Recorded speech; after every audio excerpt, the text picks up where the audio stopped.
안녕하십니까. 오늘은 12월 27일입니다.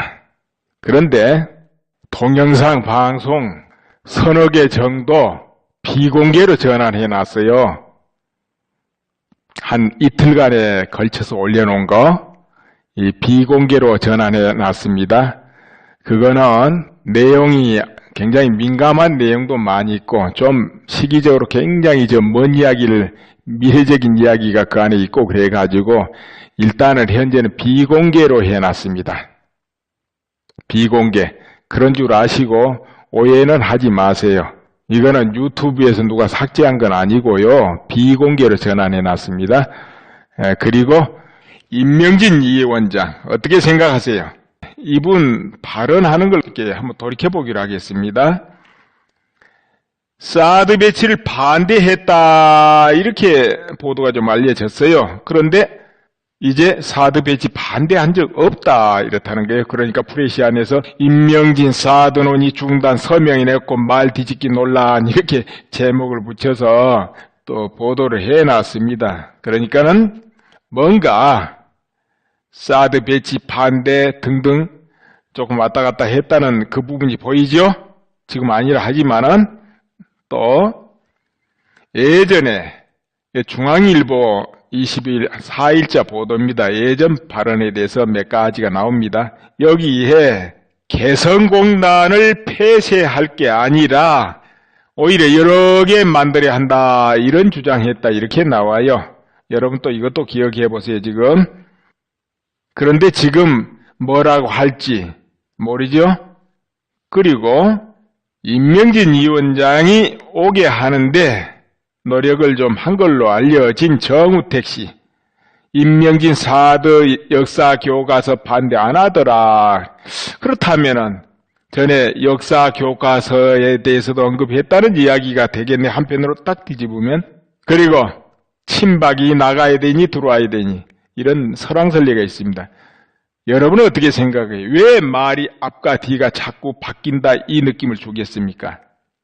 물론 정치인은 늘 이 변합니다. 그래서 유연하게 대처를 해야 되죠. 그러다 보면은 때로는 S 하기도 하고 노 하기도 하는 건 사실입니다. 그러나 어떤 지도자가 되고 책임자가 되려면은 반드시 통찰력이 남달아야 됩니다. 그리고 또한 호흡이 좀 길어야 된다는 거죠. 뭐냐? 긴 흐름을 보고 부분을 살펴야 된다는 거죠. 그 호흡이 짧으면은 자기도 모르게 계속 변하는 거예요. 이제는 이게 맞을 것 같고 좀 지나면 저게 맞을 것 같고 이거는 뭐냐? 안목 부족 이렇게 돼버리는 거예요. 그렇지 않습니까? 여러분이 주식을 투자한다 가정해 보세요. 여러분이 긴 안목으로 투자할 수 있다면은 중간에 내리거나 오르거나 신경 써지겠습니까? 안 쓰지요? 그 정도야 뭐 다 마음속에 알고 있고 준비 다 돼 있는 거니까. 그러나 짧게 투자를 하면 어떻게 됩니까? 계속 오르고 내림에 따라다니다 지치고 잘못 선택해서 악순환 되풀이 되고 수없이 그러지 않던가요? 이게 맞는 것 같은데 들어가면 또 저게 거꾸로 되고 이런 거 많이 있을 겁니다. 긴 안목일 때는 그런 거를 다 뛰어넘어가는데 왜? 큰 흐름을 보고 있기 때문에. 작은 거는 무시한다 이거죠. 그러나 작은 흐름을 보는 사람은 거기에 팔려버리기 때문에 큰 쭉 길이 안 보여요. 인생도 마찬가지고 정치도 마찬가지겠죠. 특히나 국가 대사라는 것은 남과 북고 긴 흐름에서 이게 이루어지는 거 아니겠습니까? 또 이 국내 지금 정치 사정 어떤 안의 내면이 어떻게 흐르고 있다는 걸 분명히 봐야 정치를 해도 하고 옳은 선택을 하고 국가를 위해서 이렇게 하는 것이 좋겠다 이런 결정이 나올 거 아닙니까? 그 흐름을 모른다면은 아무리 선한 마음, 정직한 마음 그게 무슨 소용이 있습니까? 세상 돌아가는 줄 모르는데. 저 월남이 티우가 아무리 나라를 걱정하고 애국하면 뭐 하겠습니까? 지금 아내가 어떻게 된 줄 몰라가지고 곳곳에 임명하는 게 간첩 임명하는데 친구도 간첩, 그 중요한 보안대장도 간첩 임명해놓고 장군 임명에도 간첩 임명하는데 뭔 소용이 있습니까? 여러분 그렇지 않은가요? 정확하게 지금 그 내부가 어떻게 변하고 있고 어떻게 장악돼 가고 있고 해야 막든지 트든지 할 거 아니에요.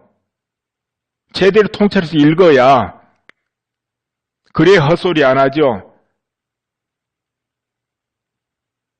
저 월명이 무슨 전쟁 능력이 있냐? 가만 놔둬도 10년 있으면 멸망한다. 이런 식으로 판단하고 있어 가지고서야 되겠는가요? 그렇게 말하고 1년 조금 넘으니까 폭삭 망해버렸는데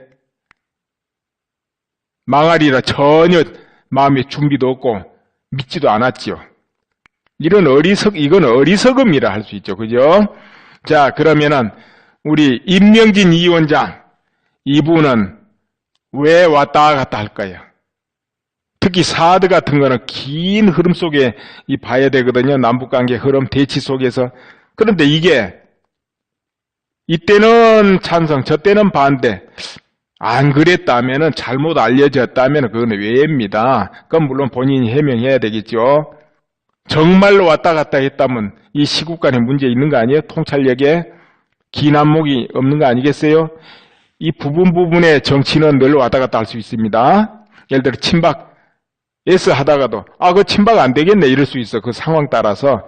그것도 정말 깊이 통찰하면 또 그것도 그러면 안 돼요.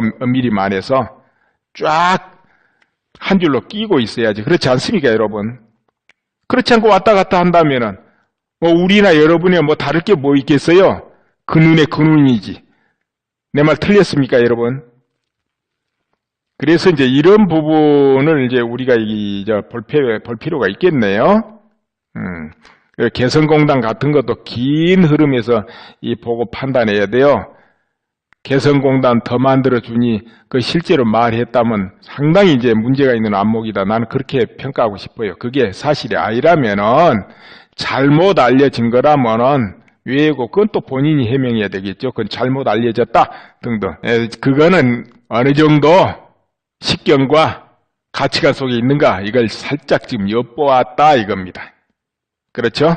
이제 앞으로 어떻게 하는가 좀 지켜봐야 되겠어요. 어차피 그렇게 들어왔으니까. 내가 새누리당에 만약 조언을 한다면은 이렇게 하고 싶어요. 여러분도 한번 새누리당이 살아나고 정말 다시 지지를 결집시키는데 어떻게 해야 될까 이렇게 한번 고민을 해보세요. 여러분이 새누리당 의원님이라 생각하고. 의원님이에요, 여러분. 우선 비박과 친박은 우리가 정통 보수다 할 것 같은데요. 사실은 나가는 쪽은 이미 탈당했으니까 기존 새누리당이 제자리를 잡아야 되는데 현재 그렇다고 봅니까? 그게 아니죠. 그런데 친박 프레임 이 안에 가두어져 가지고 과연 확장성이 있겠습니까? 현실적으로. 그건 조금 곤란할 거예요. 왜냐하면 어떤 이 나라 안에 딱 어떤 기운이 형성되면 그게 금방 깨지질 않아요. 그래서 이럴 때는 새누리당이 어떻게 하면 오히려 애국시민당 아니면 공화당 이렇게 당명을 바꿀 필요도 있어요. 그렇게 하면서 어중쩡쩡하게 중도 세력 끌어들이니 뭐 하면서 이거 뭐 좌파인지 우파인지 모르는 사람들 몇 개 가지고 이러고 저러고 할 게 아니고 오히려 깨끗하게 청정하게 태어나는 거예요. 애국 인사들, 나라를 걱정하는 분들, 또 깨끗한 분들 이런 분들을 많이 모셔드리고 이렇게 해가지고 확장성을 가지는 거예요. 이름을 좀 달리하고 확장합니다. 그렇다고 기존 국회의원들 다 떠밀어 내면은 일이 되겠습니까? 또 현실이란 건 그게 아닌데. 그래서 이렇게 모아들여서 가다 보면 조금 실수한 분도 있고 때로는 동으로 가고 서로 가고 눈치 보는 의원도 있고 그럴 거 아니에요. 이건 항상 있어요. 그것저것 다 빼버리면 또 일이 안 됩니다. 현실적으로. 그래서 어지간하면 그래서 딱 새로 태어나고 정말로 애국 보수 정당으로 색깔을 확실하게 나가면은 당연히 친박, 박근혜 지지하는 모든 국민도 다 따라서 지지하죠. 그 국민이 누구를 지지하겠습니까? 그 국민 야당 지지하겠습니까? 애국당이라 나오면 거기 지지하지. 비박을 지지했던 사람도 거기로 돌아올 것 같아요. 내가 볼 때. 안 그럴까요? 좀 색깔 분명히 하게 하면은. 근데 정당이란 게 전부 한 목소리 낼 수는 없어요. 그건 우리가 좀 인정해야 됩니다. 그러나 전체 주류가 색깔이 분명히 해야 된다는 거죠. 그래야 국민이 가서 찍을 거 아니에요. 뭐 보수가 됐든 뭐가 됐든. 안 그러면은 저거 애매하네 하면 여러분 나가겠습니까? 그날 이거 하면서 에이 잠이나 자자 이럴 거 아니에요. 자칫하면. 다른 일 제껴놓고 내일 가서 한 표 해야지 이렇게 돼야 될 텐데 그렇게 하도록 만들어야 될 거 아니에요. 분위기를. 근데 지금은 흔히 말하는 중도 색깔 띄고 그럴 때가 아니에요. 그거는 아무 탈 없을 때 하는 거고 이렇게 전쟁과 같은 상황이 벌어졌을 때는 색깔 분명히 해야 됩니다. 집토끼라도 확실하게 잡아야 될 거 아니에요. 산토끼 잡으려고 왜 합니까? 자칫하면 집토끼도 다 도망가는데 색깔이 분명해야 집토끼라도 잡는 겁니다. 그렇게 하면서 조금 확장성을 가지려고 해야지요. 근본 색깔 자체가 이상하게 돼버린다. 저게 좌여 우여 이렇게 되면 집토끼마저도 놀쳐버린다는 거죠.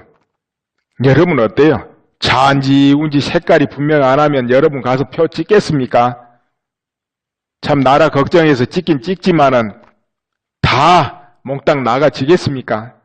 저번 총선 때도 그 현상 났지 않아요? 도장 가지고 어떻게 튀고 이런 바람에.